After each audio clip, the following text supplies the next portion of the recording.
Hello learners, today we will study about discharge of contract. हमने पहले पढ़ा था कि जब कॉन्ट्रैक्ट करते हैं तो कॉन्ट्रैक्ट में टू पार्टीज इन्वॉल्व होती हैं, एक प्रॉमिसर और प्रॉमिसी।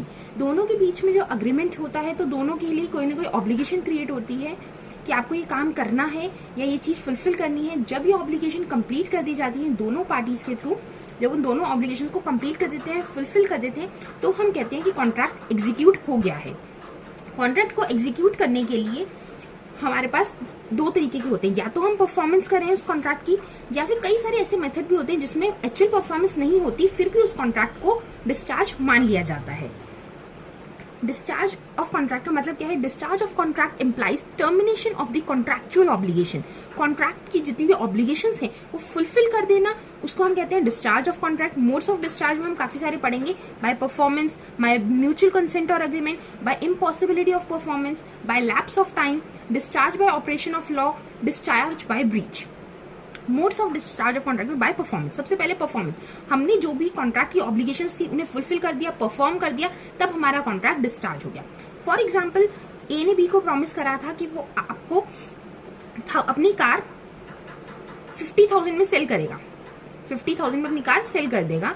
तो उस सेल को जब ए ने बी को सेल कर दिया, बी ने ए को 50,000 रुपीज दे दिया और ए ने अपनी कार बी को दे दी। यहाँ पर कॉन्ट्रैक्ट फुलफिल हो गया, उसकी जितनी भी ऑब्लिगेशन थी दोनों ने फुलफिल कर दी, परफॉर्म कर दिया, तो यहाँ पर हमारा कॉन्ट्रैक्ट की हो गया डिस्चार्ज हो जाएगा। सेकंड, बाय म्यूचुअल कंसेंट और अग्रीमेंट। दोनों के बीच में म्यूचुअल कंसेंट हो रहा है, अग्रीमेंट हो रहा है, जिसकी वजह से वो लोग में कॉन्ट्रैक्ट को डिस्चार्ज मान लेगा। इसमें भी बहुत सारे मेथड्स होते हैं, जैसे कि novation. Novation means new contract को आ जाना।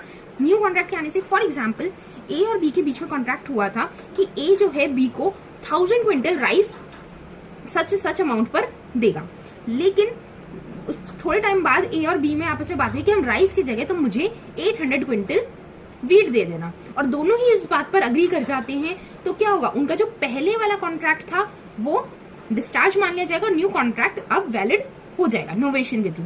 Second, alteration. जब इसमें हम कुछ चेंजेस कर दें तब भी हमारा कॉन्ट्रैक्ट डिस्चार्ज मान लिया जाएगा। फॉर एग्जाम्पल, ए और बी के बीच में बात हुई है कि आप मुझे 1000 क्विंटल राइस 3 मंथ्स बाद इस क्वालिटी के देना, मैं ये प्राइस रखूंगा। तो उन्होंने कहा ठीक है। फिर थोड़े टाइम बाद ए और बी में बीच में अग्रीमेंट होता है कि 1000 क्विंटल राइस के साथ आप मुझे 400 क्विंटल वीट भी दे देना, और 3 मंथ्स की जगह 4 मंथ्स में आप अपना कॉन्ट्रैक्ट को डिस्चार्ज कर सकते हो। तो अब इन्होंने ऑल्टर कर दिया, टर्म्स एंड कंडीशन में कुछ चेंजेस करे हैं। तो जो हमारा पहले वाला कॉन्ट्रैक्ट था कि सिर्फ 1000 क्विंटल हमें राइस पहुंचाने था, वो कॉन्ट्रैक्ट हमारा डिस्चार्ज हो जाएगा और ये न्यू कॉन्ट्रैक्ट अमाउंट में आ जाएगा। नेक्स्ट आता है रिमिशन और वेवर। रिमिशन और वेवर में क्या होता है, जब आपस में जो कॉन्ट्रैक्ट करने वाली पार्टीज हैं वो कम अमाउंट पर सेटिस्फाई कर जाती हैं और उस कॉन्ट्रैक्ट को पूरा खत्म कर देती है। फॉर एग्जाम्पल, ए ने बी से लोन लिया 1000 रुपीज का। हम पढ़ रहे थे रेमिशन और वेवर। रेमिशन में या वेवर में क्या होता है, जब हम कम अमाउंट पर बात मान लेते हैं। जैसे ए ने बी से लोन लिया था 5000 रुपीज का। अब ए के पास इस टाइम पैसे नहीं है, ए ने बी से लोन लिया था 5000 का और उसे अमाउंट नहीं दे रहा था, लेकिन बी को इस टाइम पैसों की जरूरत थी बहुत ज्यादा। तो उसने कहा कि मुझे तुम 3000 में ही दे दो और इस कॉन्ट्रैक्ट को, हमारे बीच का जो पूरा अग्रीमेंट है उसे सेटल डाउन कर लेते हैं। यानी कि 5000 की जगह वो 3000 पे मान गया, 5000 की जगह 3000 पे वो मान गया है कॉन्ट्रैक्ट को खत्म करने के लिए। तुम्हारा रेमिशन और ये वेवर में आ जाएगा। नेक्स्ट वन है accord and satisfaction. Accord and satisfaction में क्या होगा, जब दोनों पार्टीज आपस में एकॉर्ड कर लेंगे, हार्मनी कर लेंगे, दोनों आपस में सेटिस्फाइड हो जाती हैं, तो वो हमारा किसमें आ जाएगा, एकॉर्ड और सेटिस्फेक्शन। फॉर एग्जाम्पल, ए ने बी से लोन लिया था और इसी तरीके से सी से भी लोन लिया, डी से भी लोन लिया, और ऐसे 2-3 पार्टी से लोन लिया। तो ए ने इन तीनों अपने जितने भी क्रेडिटर्स थे उनसे ये कॉन्ट्रैक्ट कर लिया कि मेरे पास जितना भी लोन की अमाउंट है उसका मैं 50 पैसा पर रुपीज दूंगा, यानी कि 50% अमाउंट देगा। यानी कि ए को अगर मैंने 20 को मैंने अगर 1000 रुपीज देने थे तो उसकी जगह मैं 500 रुपीज दूंगा, 2000 देने थे उसको मैं 1000 दूंगा। मतलब 50% अमाउंट की जगह मैं अपना कॉन्ट्रैक्ट रिज्यूम कर दूंगा, और यहाँ पर वो उतनी पेमेंट हर किसी को कर देता है और सारे कॉन्ट्रैक्ट सेटिस्फाइड हो जाते हैं, जितने भी हमारे क्रेडिटर हैं वो सेटिस्फाइड हो जाते हैं। तो वो हमारा किसमें आ जाएगा, अकॉर्ड एंड सेटिस्फेक्शन में। Third, by impossibility of performance. कई बार ऐसा होता है कि कॉन्ट्रैक्ट करने के लिए पॉसिबल ही नहीं बचता हमारे पास, तो हम क्या क्या कर सकते हैं इसमें से, डिस्ट्रक्शन ऑफ सब्जेक्ट मैटर। जब सब्जेक्ट मैटर जिसके ऊपर हम कॉन्ट्रैक्ट कर रहे थे वही खत्म हो गया है।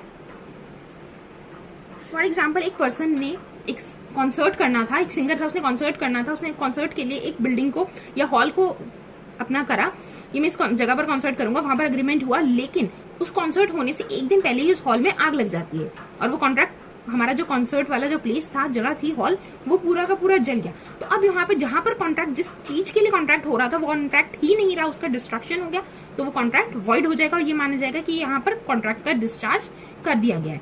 Second, non occurrence of an event, कोई अक्रेंस ही नहीं हो। फॉर एग्जाम्पल, ए ने बी को कहा कि मेरे को तुम्हारे घर 2-3 दिन के लिए रेंट पे चाहिए। क्यों? क्योंकि जिस जगह पर ए का घर था वहां से किंग की प्रोसेशन निकलनी थी, या फिर ये कह सकते हो प्राइम मिनिस्टर या प्रेसिडेंट की उनकी कोई एक रैली निकलनी थी, तो वहां पर वो इसलिए घर लेना चाहता था। लेकिन किसी वजह से, इलनेस की वजह से, ना तो प्राइम मिनिस्टर या किंग वहां से प्रोसेशन नहीं कर पाए, क्योंकि उसको पता है कि मेरा मेन पर्पस के लिए, वो किस पर्पस के लिए मेरा घर ले रहा था, और वहां नहीं ले पाए, अक्रेंस नहीं हुआ उस इवेंट का, इस वजह से वो कॉन्ट्रैक्ट डिस्चार्ज हो जाएगा। थर्ड, पर्सनल इनकैपेसिटी और डेथ। फॉर एग्जाम्पल, मैंने रमेश को कहा कि आप, रमेश एक पॉटर है, कि मेरे लिए बहुत सुंदर सा पॉट डिजाइन करना, और वो पॉट डिजाइन करने के लिए मैंने उसे टाइम लिमिट दी थी कि 1 वीक के अंदर आप मुझे पॉट डिजाइन करके दीजिएगा। लेकिन इसी टाइम के बीच में उसका एक्सीडेंट हो जाता है और उसका हाथ टूट जाता है, उसके अपने हाथ खराब हो जाता है, और वो खटने की वजह से वहां पर वो अपना अग्रीमेंट फुलफिल नहीं कर पा रहा है, क्योंकि अब क्या हुआ, अब इनकैपेसिटी हुई, तो भी हम ये मानेंगे कि कॉन्ट्रैक्ट डिस्चार्ज हो गया है। या फिर उस पर्सन की डेथ हो गई जिसने वो काम करना था, तब भी हमारा डिस्चार्ज ऑफ कॉन्ट्रैक्ट नहीं माना जाएगा। Last one is outbreak of war. For example, 2 countries हैं, मैंने पहले भी एग्जाम्पल दिया था, इंडिया और चाइना के बीच में कुछ कॉन्ट्रैक्ट हुआ था, लेकिन उस कॉन्ट्रैक्ट के बाद दोनों के बीच में कुछ ऐसा रीजंस हुए कि इन दोनों के बीच में वॉर हो गया। तो जो पहले कॉन्ट्रैक्ट था वो भी वॉइड माना जाएगा, और ये माना जाएगा कि उस कॉन्ट्रैक्ट को डिस्चार्ज कर दिया गया।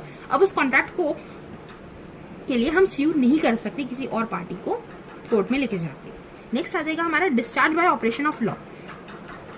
कुछ ऑपरेशंस ऐसे होते हैं कि लॉ के ऑपरेशन की वजह से भी हमारा कॉन्ट्रैक्ट डिस्चार्ज होता है, जैसे कि बाय मर्जर, कि कॉन्ट्रैक्ट्स में हमारे मर्जर हो गए। क्या एक इसमें एग्जांपल ले सकते हैं, ए ने बी की प्रॉपर्टी को लीज पे लिया हुआ था और वहां का वो रेंट नहीं दे पा रहा था, लेकिन उसके बाद उसने क्या किया, ए ने उसी प्रॉपर्टी को खरीद लिया, रेंट नहीं दिया था लेकिन उस प्रॉपर्टी को खरीदा। अब उसका ऊपर हार्ड में ज्यादा हो गया, मतलब उसके पास पावर ज्यादा है, पावर ज्यादा होने की वजह से वो मर्जर होने की वजह से भी कॉन्ट्रैक्ट डिस्पर्ज मान दिया जाएगा। दूसरा आ जाएगा बाय अनऑथराइज्ड ऑल्ट्रेशन। कई बार हो सकता है ए और बी 2 पार्टीज ने कॉन्ट्रैक्ट किया था, उनमें से एक पार्टी जान के उस कॉन्ट्रैक्ट में बिना बताए ऑल्ट्रेशन कर देती है, कुछ रेट ऑफ इंटरेस्ट बढ़ा देती है, दूसरी पार्टी को नहीं पता होता, तो वो ये भी कॉन्ट्रैक्ट हमारा वॉइड माना जाएगा।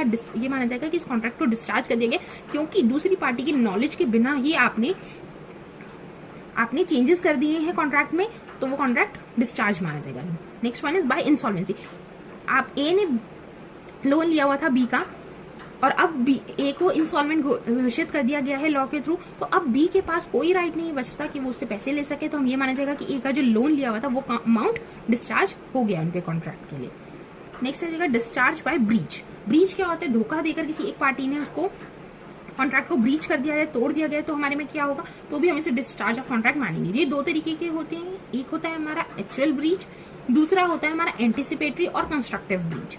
एक्चुअल ब्रीच में क्या होता है कि जिसने मना ही कर दिया। फॉर एग्जाम्पल, ए ने बी को कहा था कि मैं तुम्हारे को हॉर्स दूंगा इतने पैसे में, लेकिन ए और इस डेट को दूंगा, लेकिन जैसी वो डेट आती है तो ए उसे मना कर देता है, मैं तुम्हें अपना हॉर्स नहीं दूंगा, तो यहाँ पर क्या हो जाएगा, ये एक्चुअल ब्रीच ऑफ कॉन्ट्रैक्ट है। सेकेंड है हमारा एंटिसिपेटरी और कंस्ट्रक्टिव ब्रीच।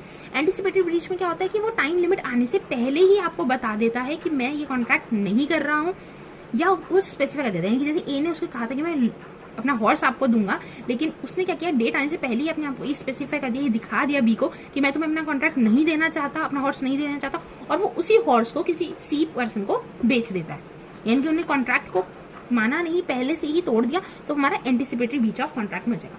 ये हमारे कुछ पॉइंट्स थे कि कॉन्ट्रैक्ट डिस्चार्ज कैसे कैसे हो सकता है।